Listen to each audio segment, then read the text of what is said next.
A sheltered, homeschooled Texas teenager is accused of shooting to death both of his parents. A teenager from Frisco, Texas is accused of murdering both of his parents.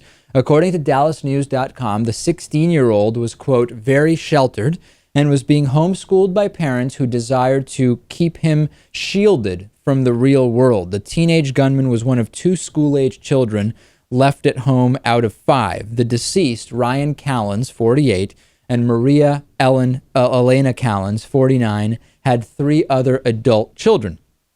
Frisco police officer Chad Laprelle said to Dallas Morning News that officers responded to a 911 call around 2 a.m. Monday reporting gunshots. Both Callens' parents were dead of gunshot wounds when police arrived.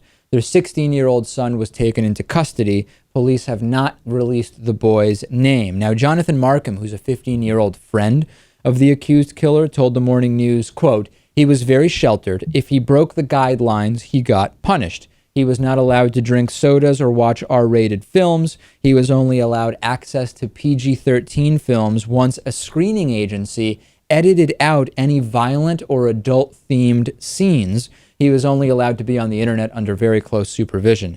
We know, Lewis, from study after study after study, that authoritarian parenting not only typically leads to, more likely leads to conservatism, but it also is just bad for the kids. And shielding your children from the realities of life also seems to be a really, really bad thing. And I think sex education is very representative of this in general. Another interesting point here is that this is just one individual anecdote, of course, but I guess exposure to violent movies and video games does not necessarily make you more violent. Perhaps that violence is predisposed. When parents go to such lengths to limit their child's connection to the real world, first of all, there often is some kind of abuse going on, right? At the very least, it's psychological abuse, indoctrination, either religious or otherwise.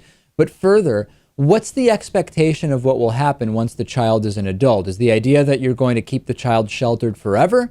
If you're not, the encounter with the real world, the introduction to the real world, will be all the more tragic, dramatic, and damaging if the child has been kept completely sheltered until age 18 or 20 or 21 or however long you can keep the child under your control.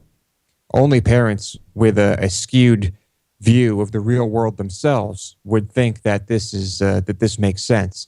So I think everyone involved is pretty messed up here. Give us a like on Facebook, facebook.com/David Pakman Show. Also follow me on Twitter, twitter.com/DPakman. We'll talk to Brad Friedman after the break.